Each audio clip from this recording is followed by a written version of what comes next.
This is exactly right.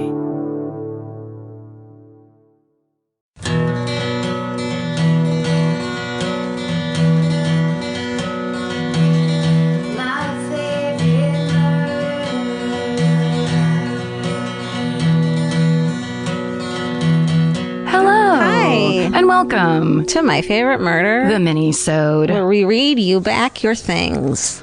Isn't it fun to do it the same thing every week, every time? You know how it goes. Come on, you go, Georgia. You go first. Okay. This one's called Hometown. Man falls to his death when sinkhole opens. I'm not going to read the rest because it'll give it away. Okay. Hi, Karen and Georgia. I'm writing with a hometown sinkhole for Karen. Hometown sinkhole story for Karen.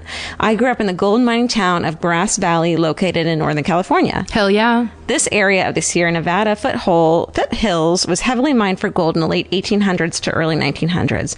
There are hundreds of old abandoned underground mines, shafts, and tunnels everywhere throughout the area. Ooh, creepy. There were a few in the woods by my house that we would always go explore, drink, and smoke pot in back in high school. So safe. I know. I even had a friend with a mine shaft opening right by the front door of their house that they turned into a part of their landscaping. What the fuck? That's lovely. Super awesome, but also creepy. On a side note, I always thought this would be a great place to hide a dead body because I've seen some that dropped hundreds of feet straight down. What? Oh my God, no. My story takes place in 2006 when around 9:30 p.m. a young newlywed man was reportedly sitting in his living room when he heard a creaking noise coming from the kitchen.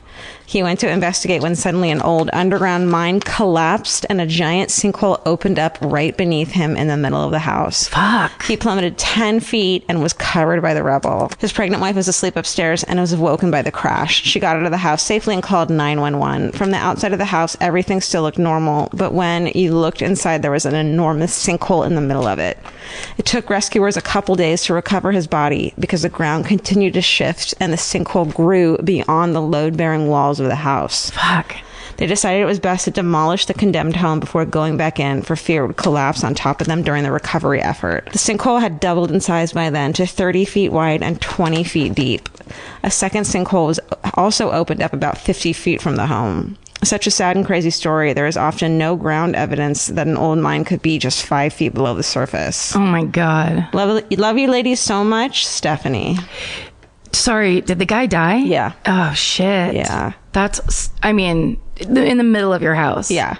Your safe house. What's that noise? Yeah. Your front door's locked. Yeah. You're wearing slippers. Yeah. Everything's rags.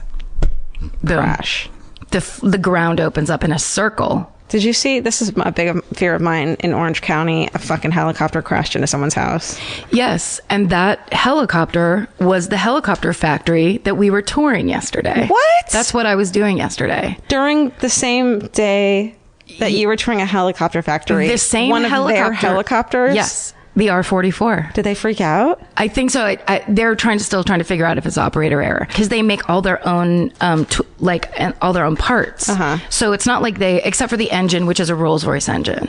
So everything they make there and then they test it in like 9 different ways. And we just kept walking down these things and it would be a guy standing there going, so I checked this and I put it through this and then we put dye on it. If any dye leaks through, we know you throw that part out. Up in an helicopter? No, fuck no. Would never have done that. So weird that you wanted to tour a helicopter factory but wouldn't go up in a helicopter. It's me and Scotty Landis got this idea where we were going to start trying to learn things actively instead of like just being like, did you read an article?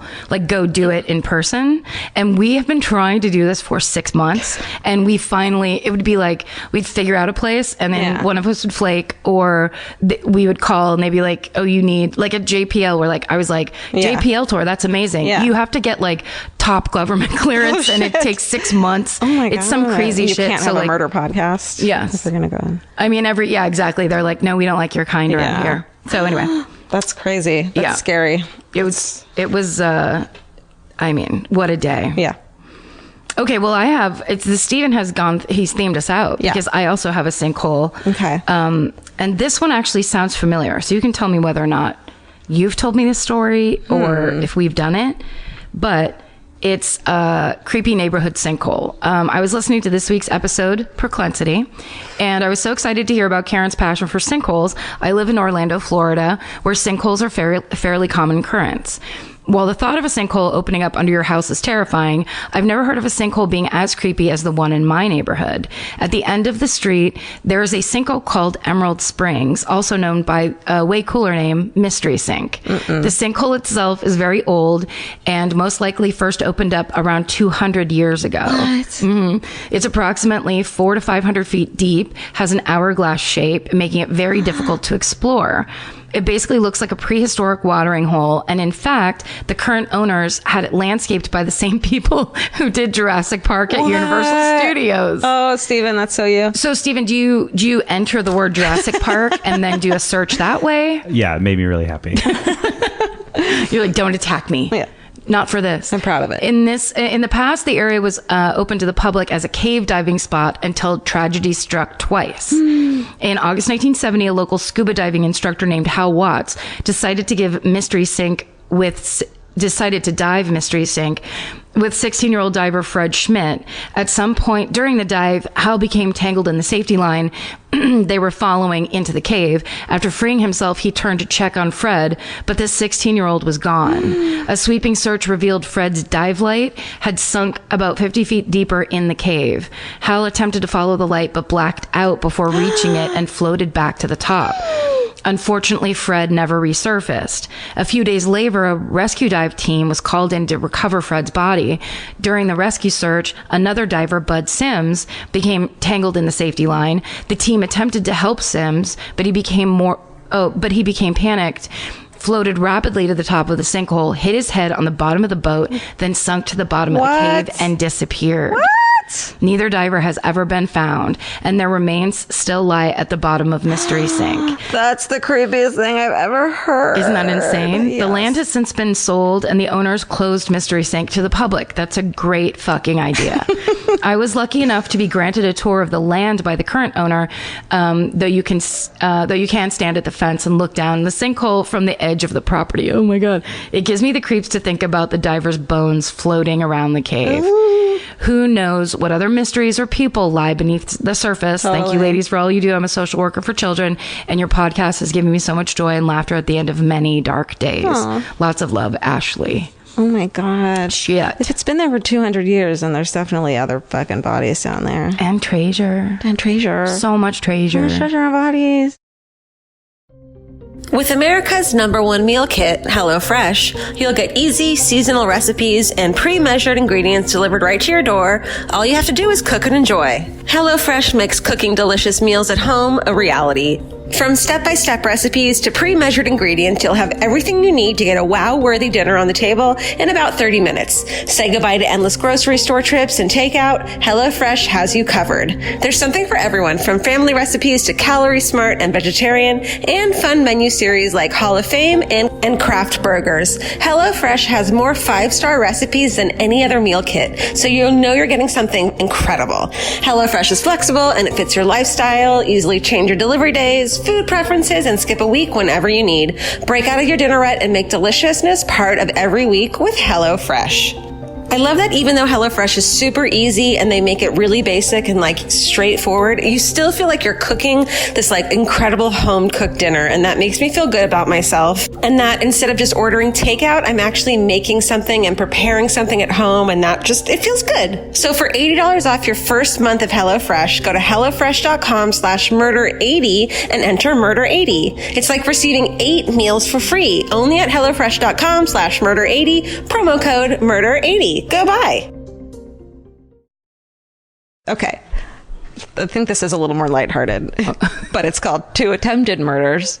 I ran my sister over with a Barbie Jeep plus a stabbing. Yes. Okay. Hi, Stephen, because I know you'll be reading this first. Georgia, Karen, and all lovely fur babies. Boo. First of all, let me say that my sister and I are now in our 20s and have a great relationship. Uh-oh. Yeah. What's coming down the pipe? We even have matching tattoos now. She was the one that introduced me to this podcast, and I thought she might get a kick out of hearing this story if it gets to you guys. I started from the very beginning, and I'm on episode 72 now, and I've binged it all in a month. Oh, God. Sorry. My little sister Kimberly is 3.5 years younger than me. She was brought home from the hospital on Halloween. I was no longer the only child, and my world was, all caps, wrecked. I was a giant brat, and as a result was grounded from going trick-or-treating in my Snow White outfit, and my 3.5-year-old brain decided it was her fault. Oh, no. I spent the next 7 or so years subtly trying to kill her. The most memorable of the attempts was with a Barbie Jeep. I was probably about 5 years old and had gotten it for Christmas, and it was one of those that little kids can drive. God, I wanted one of those so bad. It's just for rich kids. I know. That summer, Kimberly and I were riding around in it outside. I was driving when I ran over a bump and she went flying out. Unfortunately for her, she landed in the path of the Barbie Jeep and I ran her over. On purpose? My 5-year-old brain decided this would be the perfect opportunity, and I threw the Jeep in reverse and backed over her. At that point, my mother came out of the house screaming at me. Alas, Kimberly was saved and my plan was foiled. Anyway, the stabbing.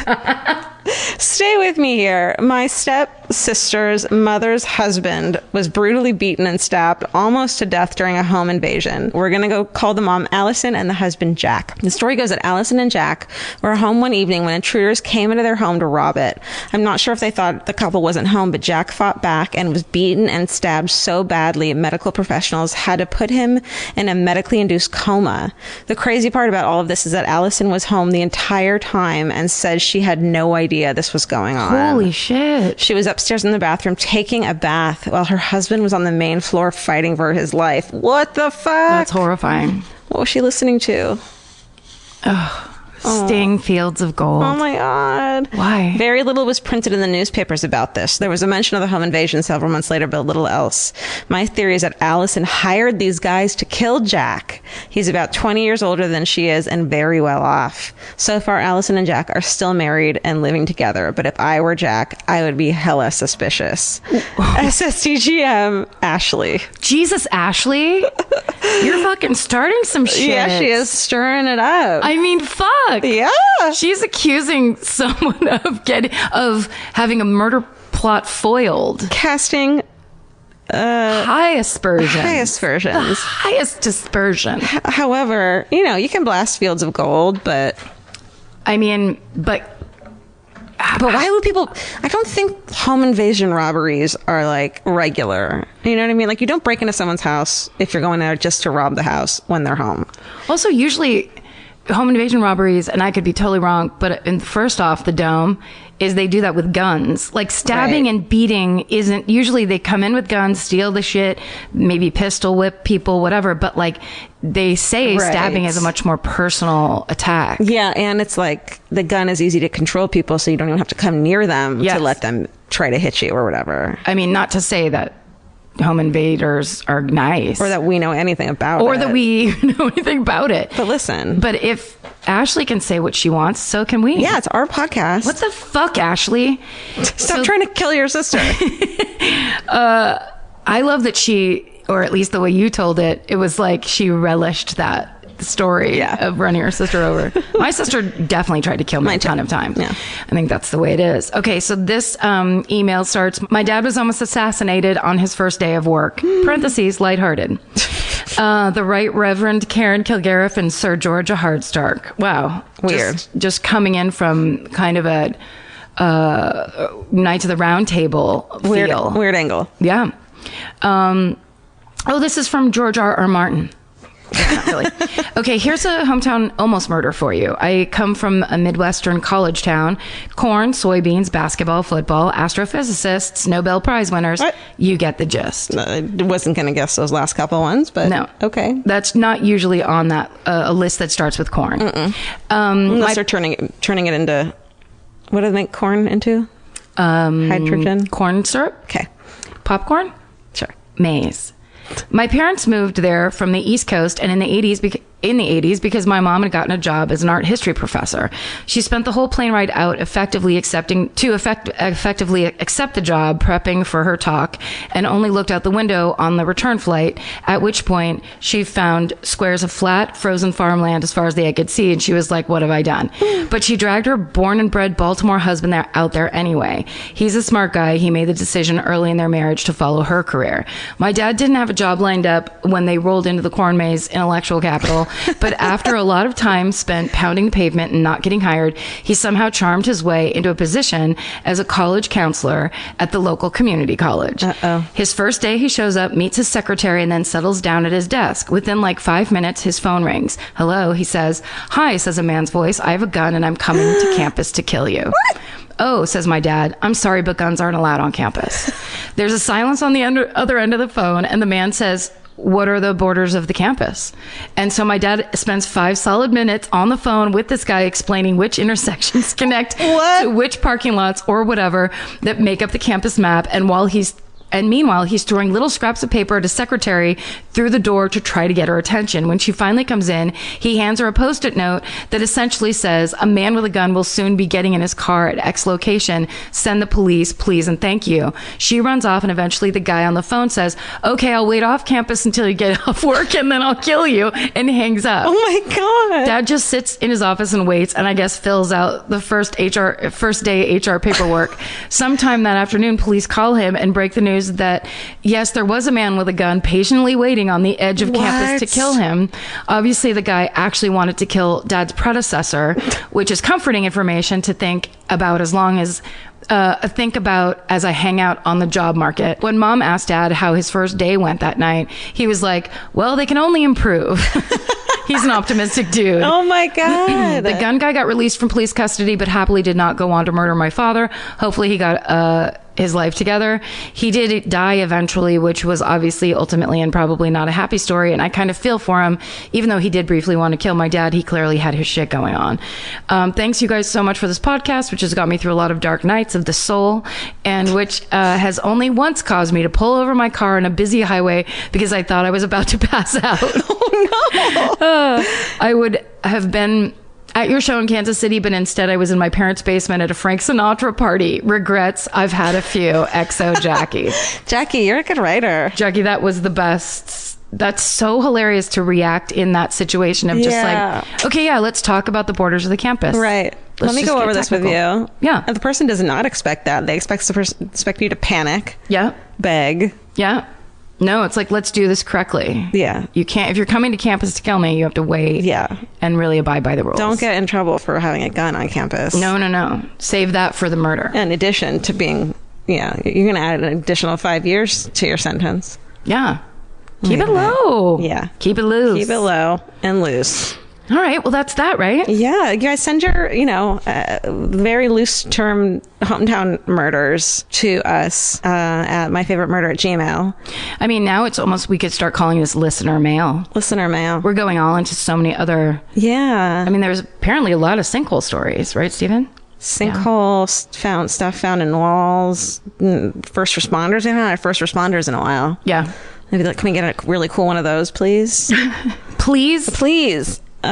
Listener mail. That doesn't have the same ring though as hometown. It's got to be hometown. Yeah. All right. Stay sexy. And don't get murdered. Bye. Elvis, you want a cookie?